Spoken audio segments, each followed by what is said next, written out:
We followed ghost signals to find the dead, but they were already calling us. Wait, wait, there it is again.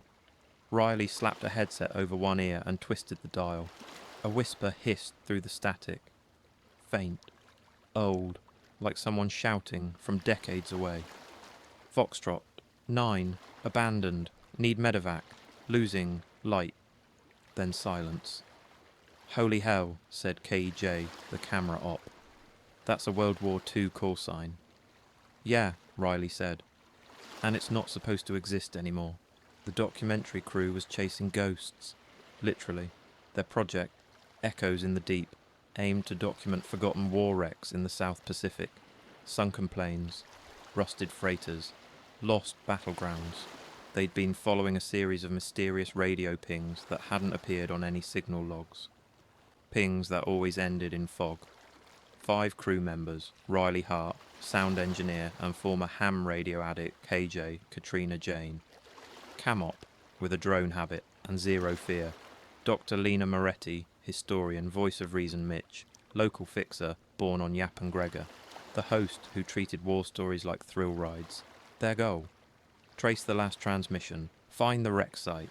They didn't expect an island. The fog came like a wall. 1 second, open ocean. Next, a glowing grey curtain. Through it, land, not on any map. No GPS ping, but it was there, just for them. The boat hit sand at dawn. They stepped off with cameras rolling and radios scanning. Mist clung to everything. Thick, cold, unnatural. Mitch made a sign across his chest. Riley noticed. What's that? A prayer, Mitch said. To who? Doesn't matter. Just don't speak your full name aloud. Not here. They moved inland. The island was strangely flat. Empty. Except for shadows in the fog. Figures, maybe. Or tricks of the light. At 11:23 a.m, they found the first artifact. A rusted helmet. Balanced perfectly on a branch. Blood still dried in the liner. Lena was the first to hear it. Marching. Rhythmic thuds through the ground. Like boots on dirt. Where's it coming from? Gregor whispered. Riley scanned the frequency. Nothing. Until... Identify.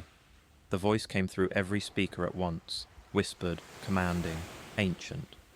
That night, the fog didn't clear. Their satellite phone wouldn't connect. KJ's drone flew up, then vanished in the mist. Should have hit 1,500 feet, she said. And it's still not above the clouds. It never came back. Riley set up camp microphones. He didn't tell the others he'd looped one into his sleeping bag. He wanted to hear what came for them. At 2:14 a.m, the mic picked up a voice. His father's. Riley, buddy, I'm proud of you. Dead 12 years, still right next to his tent. Gregor went missing the next morning. His boots were still tied together. His footprints circled the camp, over and over, until they stopped mid-step, as if he'd been lifted. They heard laughter in the trees, mocking, childlike, but there were no children. Lena found the bunker, half buried in sand, its door rusted shut.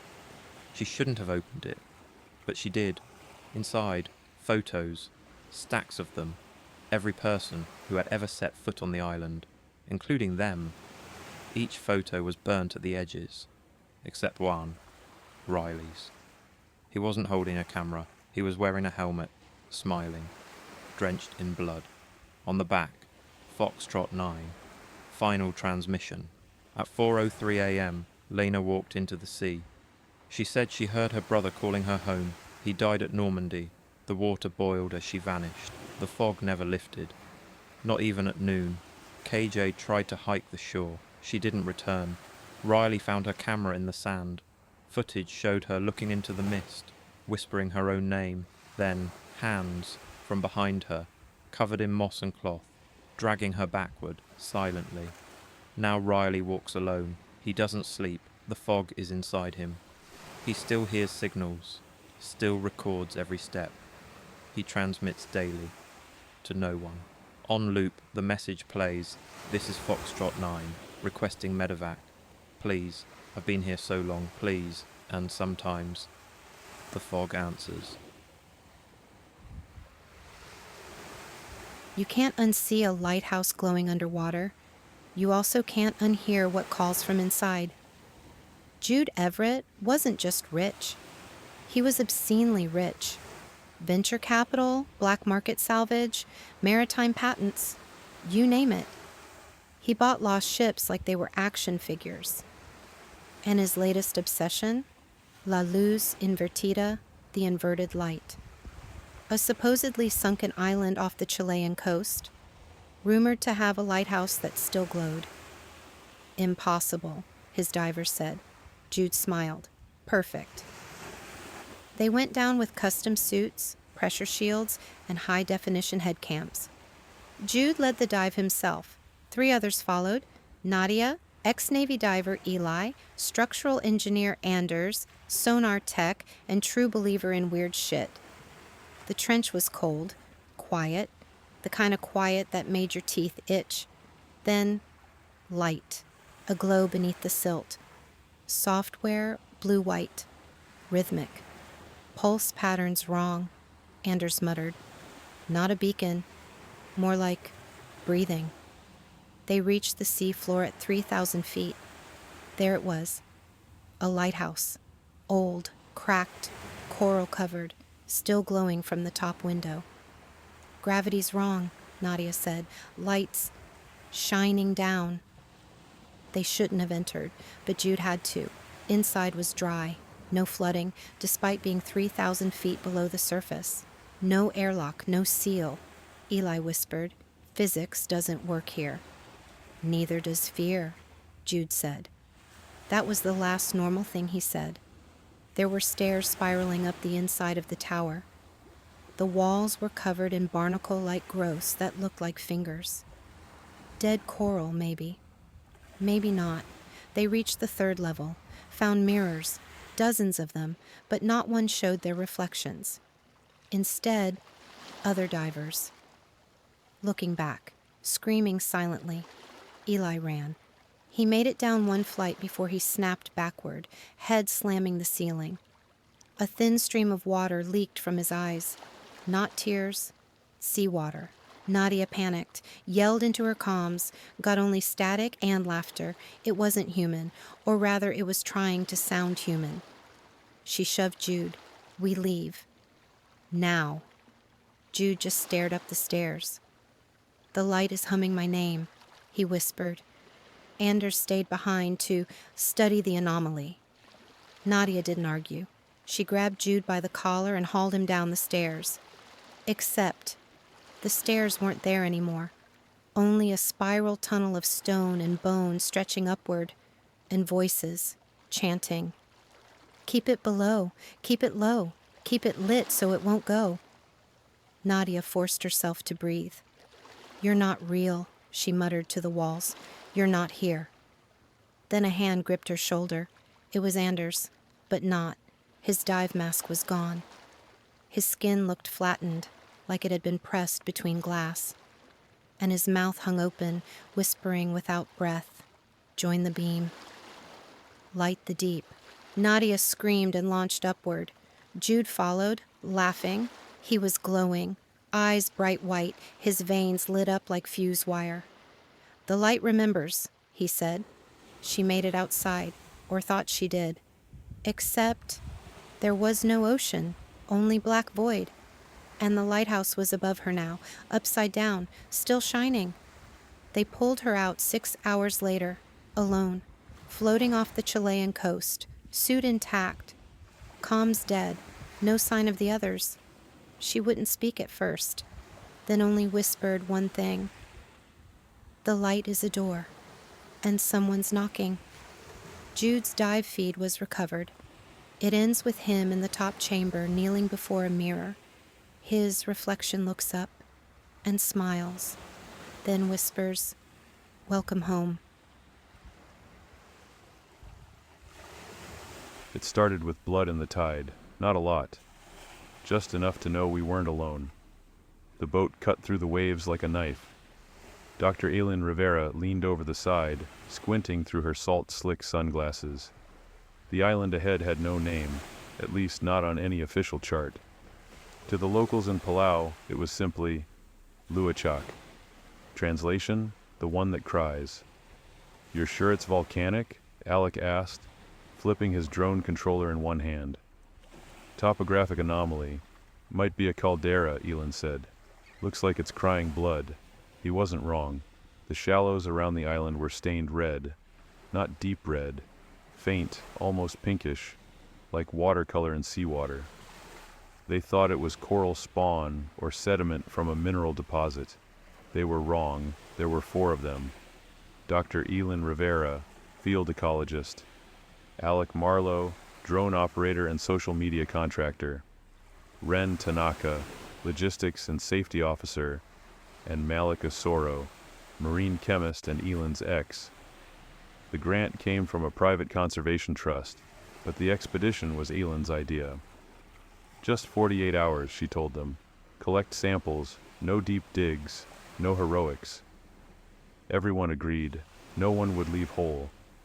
They made landfall at 11:12 a.m. The sand was white as bone, littered with strange spiral shells and crusted in dry salt. Above the beach, dense canopy, thick with mist.